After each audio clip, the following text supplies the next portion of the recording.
പ്രിയ സുഹൃത്തുക്കളെ, നിങ്ങൾക്ക് എല്ലാവർക്കും ഹരിശ്രീ അക്കാദമിയുടെ ഫ്രീ ഓൺലൈൻ ക്ലാസ്സിലേക്ക് സ്വാഗതം. നമ്മുടെ ആദ്യത്തെ ക്ലാസ്സാണ് ഇന്ന്. ഏറ്റവും ആദ്യം തന്നെ നമ്മൾ മലയാളത്തിൻ്റെ ഒരു ഭാഗമാണ് പഠിക്കുന്നത്. മലയാളം പദശുദ്ധി എന്ന് പറയുന്ന ചെറിയൊരു പോർഷനാണ്. വളരെ എളുപ്പത്തിൽ പഠിക്കാൻ പറ്റുന്ന, എല്ലാവർക്കും കിട്ടാവുന്ന വളരെ സിമ്പിളായിട്ടൊരു പോർഷനാണ് നമ്മളിത് പഠിക്കാൻ പോകുന്നത്. ഓരോ ദിവസവും ഓരോരോ സബ്ജക്റ്റിൻ്റെയും ഓരോരോ ഭാഗങ്ങളായിട്ട് നമ്മൾ ക്ലാസ് എടുക്കുന്നതാണ്, ഇട്ട് തരുന്നതാണ്. അപ്പോൾ നിങ്ങൾ സ്ഥിരമായിട്ട് കാണുകയാണെങ്കിൽ നിങ്ങൾക്ക് വളരെ കൃത്യമായിട്ട് PSCയുടെ ബേസ് ഫണ്ടമെൻ്റൽസ് ഒക്കെ നമുക്ക് മനസ്സിലാകാനും ക്വസ്റ്റ്യൻസ് എങ്ങനെയാണ് വരുന്നത്, പ്രീവിയസ് ക്വസ്റ്റ്യൻസ് കാണുമ്പോൾ നമ്മൾ എത്രത്തോളം പഠിച്ചു, എന്തൊക്കെയാണ് റെഡിയായത്, നമുക്ക് എത്രയൊക്കെ മാർക്ക് കിട്ടും, എങ്ങനെയൊക്കെയാണ് ചോദ്യങ്ങൾ വരിക തുടങ്ങിയ കാര്യങ്ങളൊക്കെ നിങ്ങൾക്ക് റെഡിയായിട്ട് സെറ്റായിട്ട് കിട്ടും. അപ്പോൾ ആദ്യമായിട്ട് കാണുന്ന ഒരാളാണെങ്കിൽ നമ്മുടെ യൂട്യൂബ് ചാനൽ നിങ്ങൾ സബ്സ്ക്രൈബ് ചെയ്യുക. അതുകൂടാതെ താഴെ കാണുന്ന ലിങ്കിൽ, ഡിസ്ക്രിപ്ഷൻ ബോക്സിൽ ഉള്ള ലിങ്കിൽ നിങ്ങൾ ടെലിഗ്രാമിൽ ജോയിൻ ചെയ്യുക. ടെലിഗ്രാമിലായിരിക്കും നമ്മുടെ ക്ലാസ്സുകൾ വരുന്നത്. ഒന്നുകിൽ ഹരിശ്രീ അക്കാദമി ഓൺലൈൻ എന്ന് അടിച്ചിട്ടുണ്ടെങ്കിൽ നിങ്ങൾക്ക് ടെലിഗ്രാമിൽ നമ്മുടെ ചാനൽ അവൈലബിൾ ആവുന്നതായിരിക്കും. അവിടെ ജോയിൻ ചെയ്യുക. എല്ലാ ദിവസവും PDF നോട്ടുകളും പിന്നെ ക്യാപ്സൂൾ നോട്ടുകളായിട്ടും വീഡിയോ ക്ലാസ്സുകളായിട്ടും എല്ലാം നിങ്ങൾക്ക് നമ്മുടെ കോഴ്സിൻ്റെ ക്ലാസ്സുകൾ അവൈലബിൾ ആയിരിക്കും. ഇനിയിപ്പോൾ ഉടനെ നടക്കാൻ പോകുന്ന beat forest officer, assistant prison officer, then അതുപോലെ തന്നെ നമ്മുടെ കമ്പനി ബോർഡ് LGS തുടങ്ങിയ പരീക്ഷകൾക്ക് വേണ്ടിയിട്ടുള്ള കോഴ്സാണ് നമ്മൾ സ്റ്റാർട്ട് ചെയ്തിരിക്കുന്നത്. അപ്പോൾ നിങ്ങൾക്ക് ഓരോ കോഴ്സിൻ്റെയും കൃത്യമായ ക്ലാസ്സുകൾ ലഭ്യമാകും. അപ്പോൾ വീണ്ടും നിങ്ങൾ എന്ത് ചെയ്യുക, സബ്സ്ക്രൈബ് ചെയ്ത് വെക്കുക. നിങ്ങളുടെ അഭിപ്രായങ്ങളും നിർദ്ദേശങ്ങളൊക്കെ കമൻ്റായിട്ട് രേഖപ്പെടുത്തുക. അപ്പോൾ ഞാൻ പറഞ്ഞ പോലെ തന്നെ നമ്മൾ ആദ്യം പഠിക്കാൻ പോകുന്നത് എന്തിനെക്കുറിച്ചാണ്? നമ്മൾ പഠിക്കാൻ പോകുന്നത് നമ്മുടെ പദശുദ്ധി എന്ന് പറയുന്ന ഒരു ഭാഗമാണ്. ഈ പദശുദ്ധി എന്ന് പറയുമ്പോൾ തന്നെ നമുക്കറിയാവുന്ന കാര്യം എന്താണെന്ന് അറിയാം. ഈ പദശുദ്ധി എന്ന് പറയുന്നത് തന്നെ നമ്മുടെ വാക്കുകൾ കൃത്യമായിട്ട് എഴുതുന്നതിനെ കുറിച്ചാണ് പറയുന്നത്. മലയാളത്തിൽ പരീക്ഷയ്ക്ക് വാക്കുകൾ തെറ്റിച്ച് തരാറുണ്ട്. എന്നിട്ട് താഴെ തന്നിരിക്കുന്നതിൽ തെറ്റേത്, താഴെ തന്നിരിക്കുന്നത് ശരിയേത് എന്നൊക്കെ ചോദിക്കാറുണ്ട്.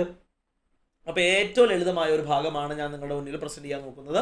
നമുക്ക് നോക്കാം. ശരി, 1 മുതൽ 20 വരെയുള്ള കുറച്ച് വാക്കുകൾ ഞാനിവിടെ എഴുതിയിട്ടുണ്ട്. ഓരോന്ന് വായിക്കാം. അല്ലെങ്കിൽ, അതിഥി, അയ്യമ്പൻ, അസഹനീയം, അഷ്ടമി, അഷ്ടകലശം, അഷ്ടചൂർണം, ആജാനുബാഹു, ഇരുട്ട്, ഐകമത്യം, ഓമനത്തം, കവയിത്രി, കൈയക്ഷരം, കൈ എഴുത്ത്, കൈച്ചെലവ്, കുടിശിക, കർക്കടകം, അഞ്ജലി, കല്യാണം, ചെലവ്.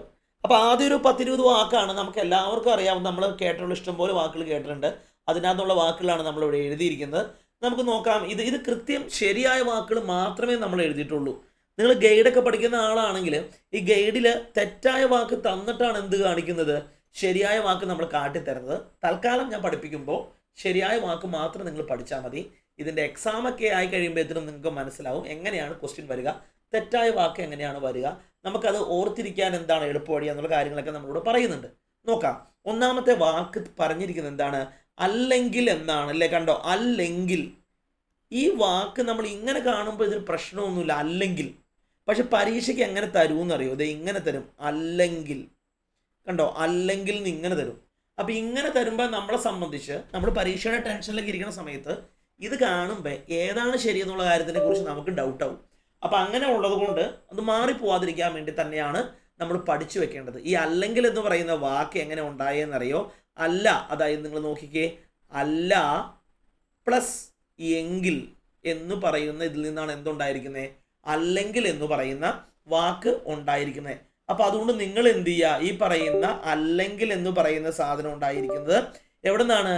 അല്ലെങ്കിൽ, അല്ല പ്ലസ് എങ്കിൽ നിന്നാണ് എന്തുണ്ടായിരിക്കുന്നത് ഓർത്തിരിക്കുക, അല്ലെങ്കിൽ ഉണ്ടായിരിക്കുന്നത് ഓർത്തിരിക്കുക. അപ്പം അങ്ങനെ ഓർക്കുവാണെങ്കിൽ നിങ്ങൾക്ക് എന്ത് ചെയ്യാം, ഈ പറയുന്ന കാര്യങ്ങൾ അവിടെ ക്ലിയർ ആയിട്ട് കിട്ടിയെന്ന് വിചാരിക്കുന്നു. ശരി, ഓക്കെ. ഒന്നാമത്തെ വാക്ക് കഴിഞ്ഞു. ഇനി നമ്മൾ പറയാൻ പോകുന്ന രണ്ടാമത്തെ വാക്ക് ഏറ്റവും കൂടുതൽ PSC പരീക്ഷ ചോദിക്കുന്ന ഒരു സാധനമാണ് ഈ പറയുന്ന അതിഥിയുടെ. ഏത് പരീക്ഷ എടുത്താലും മിക്കപ്പോഴും ഉണ്ടാവും അതിഥി. കണ്ടോ, ആ ധി, ഇതാണ് അതിഥി എന്ന് എഴുതുമ്പോൾ ആദ്യം തീ ആണ് വരിക അല്ലേ, പിന്നെ ധി. നമുക്കറിയാം അതിഥി എന്ന വാക്കിൻ്റെ അർത്ഥം തന്നെ തീയതി അറിയിക്കാതെ വരുന്നവരെന്നാണ്. അപ്പം അങ്ങനെ ചിന്തിക്കുകയാണെങ്കിൽ തിഥി എന്ന വാക്കിൻ്റെ അർത്ഥം തീയതി എന്നാണ്.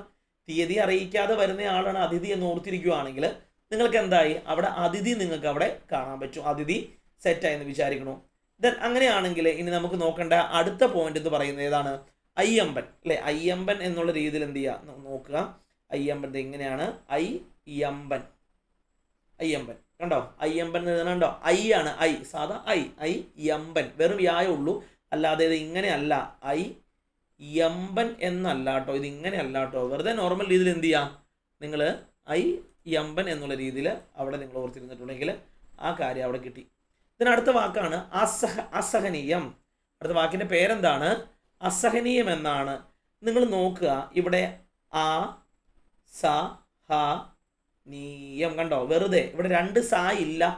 ചിലപ്പോൾ തെറ്റിച്ച് തരുന്നത് ഇങ്ങനെയായിരിക്കും, ആ സഹനീയം ഇങ്ങനെയായിരിക്കും. ഇത് തെറ്റാണ്. നമുക്ക് 2 സാ ഇല്ല, 1 സായേ ഉള്ളൂ എന്ന് ഓർത്തിരിക്കുക. അസഹനീയം കണ്ടോ. അപ്പോൾ അസഹനീയം എന്നുള്ള വാക്ക് എഴുതുന്നത് മനസ്സിലായെന്ന് വിചാരിക്കുന്നു. പിന്നെ 5ാമത്തെ വാക്കാണ് അഷ്ടമി. നിങ്ങൾ നോക്കിയതേ കണ്ടോ, ഈ അഷ്ടമി, അഷ്ടമി എന്ന് പറയുമ്പോൾ ഈ ടാ കണ്ടോ, ഇത് എസ് ടായാണ്. അഷ്ട ചേർന്ന് വരുന്ന ഒരുവിധപ്പെട്ട എല്ലാത്തിനും എസ് ടായാണ് വരിക. അഷ്ടമിയുണ്ട്, പിന്നെ എന്തോരും അഷ്ടകലശമുണ്ട്. അഷ്ടമി, അഷ്ടകലശം. അടുത്ത വാക്ക് എന്താണ്? അഷ്ടചൂർണമാണ്. കണ്ടോ. അപ്പൊ എന്തൊക്കെ വാക്കുകളാ? അഷ്ടമി, എസ്റ്റാ വരുന്ന വാക്കുകളാണ്. അഷ്ടമിയുണ്ട്, അഷ്ടകലശമുണ്ട്, അഷ്ടചൂർണമുണ്ട്. കിട്ടില്ലേ? ആ ഒരു കാര്യത്തിൽ നിന്ന് നിങ്ങൾക്ക് എന്ത് കിട്ടും? ഇത്രയും കാര്യങ്ങൾ നിങ്ങൾക്ക് അവിടെ കിട്ടും. അഷ്ടമിയുടെ ആ എസ്റ്റായുടെ കാര്യം നമ്മൾ എന്ത് ചെയ്യുമെന്ന് ഓർത്ത് വെച്ചാൽ മതി. വേറെ പ്രശ്നമൊന്നും നമുക്ക് എന്ത് ചെയ്യാം അവിടെ വരാനില്ല. ഓക്കെ, അത് ഓക്കെ ആയെന്ന് വിചാരിക്കണു. വീണ്ടും നമ്മൾ എടുക്കാൻ പോകുന്ന അടുത്ത വാക്ക് ആജാനുബാഹു. നമ്മൾ എപ്പോഴും ഉപയോഗിക്കുന്ന ഒരു വാക്കാണ് അല്ലേ. ആ ജാനബാഹു എന്നാണ് നമ്മൾ നോർമലി പറയുന്നത്. പക്ഷെ അങ്ങനെയല്ല. പിന്നെ എങ്ങനെയാ? അത് നമ്മുടെ PSCയിൽ ശരിക്കുള്ള വാക്കത് ഇങ്ങനെയാണ്. ആ ജാനു ബാഹു എന്നത് ഇങ്ങനെ കണ്ടോ, ആ ജാനു ബാഹു. ഇതിപ്പോൾ ഓർത്തിരിക്കാൻ വേറെ ഒന്നും ചെയ്യണ്ട. നിങ്ങളിവിടെ നോക്കുമ്പോൾ ഇവിടെ ഒരു ജാനുവിനെ കാണാൻ പറ്റും. കണ്ടോ, ജാനുവിനെ കണ്ടോ, ആ ജാനു ബാഹു. അപ്പം ജാനു ഉള്ളതാണ് ശരിക്കും എന്ത്? ആ ജാനു ബാഹു എന്ന് ഓർത്തിരിക്കാം. അടുത്ത വാക്ക് ഇരുട്ട് എന്ന് പറയുന്ന വാക്കാണ്. ഇരുട്ട് ആണോ ശരി, ഇരുട്ട് ആണോ ശരി എന്ന് ചോദിച്ചാൽ നമ്മൾ ചിലപ്പോൾ ഒന്ന് ആലോചിക്കും. ഇരുട്ടാണോ ശരി അല്ലേ? ഇപ്പം ഇതിനകത്ത് ശരിയായ വാക്ക് ഏതാണ്? ഇരുട്ട് എന്ന് പറയുന്ന ഈ വാക്കാണ് ശരി. ഇത് ഓർത്തിരിക്കുന്നതിന് വേണ്ടി ഇരുട്ടത്ത് നമ്മൾ കണ്ണുരുട്ടി കാണിക്കും എന്നോർത്താൽ, അല്ലേ, ഉരുട്ടുക എന്ന് പറഞ്ഞിട്ടുണ്ടെങ്കിൽ അല്ലേ, ഉരുട്ടി കാണിക്കും എന്നോർത്താൽ എന്തുരുട്ടി കാണിക്കും? കണ്ണുരുട്ടി കാണിക്കും അല്ലേ.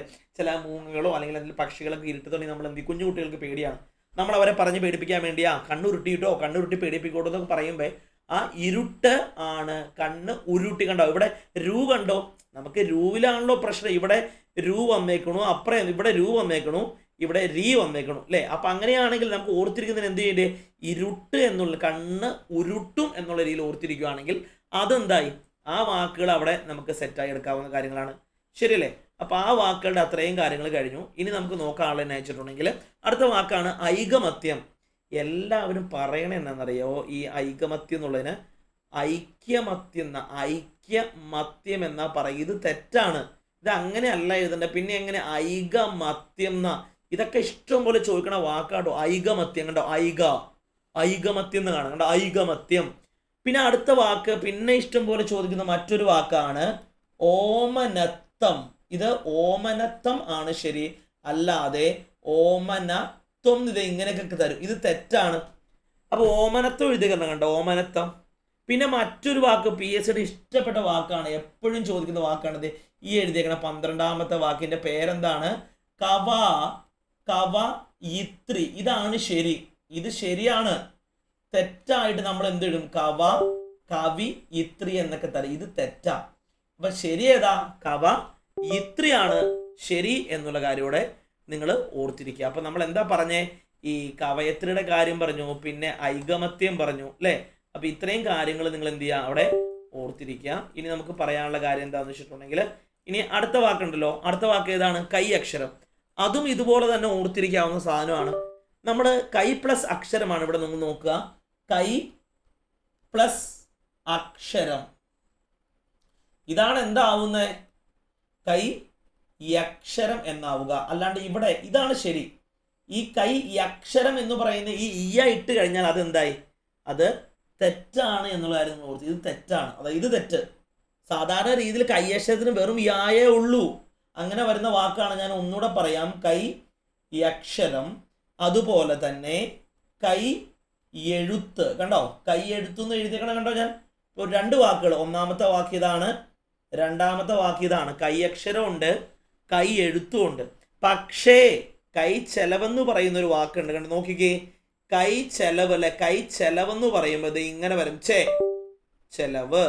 ഈ യായ്ക്ക് മാത്രമാണ് എന്തില്ലാത്തേ ഉള്ളൂ, അടിയിൽ ആ വള്ളിക്കെട്ടില്ലാത്തേ ഉള്ളൂ. പക്ഷേ ചായക്ക് എന്ത് വരുന്നുണ്ട്, ആ ഒരു കട്ടിയുള്ള സാധനം വരുന്നുണ്ട്. കൈ ചെലവെന്നാ പറയാ. കിട്ടിയെന്ന് വിചാരിക്കണു, കൈ ചെലവ്. കണ്ടോ? അപ്പൊ ഇത്രയും കാര്യം ഇവിടെ നിങ്ങൾക്ക് ഓർത്തിരിക്കാവുന്നതാണ്. ബാക്കി പറയുന്ന കാര്യങ്ങൾ എന്നാ നമുക്ക് നോക്കാം. അടുത്ത വാക്ക് നിങ്ങൾ നോക്കിയേ. അടുത്ത വാക്ക് വരുന്നത്, അപ്പൊ നമ്മൾ കൈയക്ഷരം, കൈയെഴുത്ത്, കൈച്ചെലവൊക്കെ കഴിഞ്ഞല്ലേ. ഇനി പറയേണ്ട വാക്ക് ഏതാന്ന് വെച്ചിട്ടുണ്ടെങ്കിൽ കുടിശ്ശികയാണ് അല്ലേ. കുടിശ്ശിക നമുക്ക് നോക്കാം. കുടിശ്ശിക, ഇവിടെ കുടിശ്ശിക എന്ന് പറയുന്ന വാക്ക് നമുക്ക് മാറ്റി തെറ്റിച്ച് തരാവുന്നത് ഇങ്ങനെയാണ്.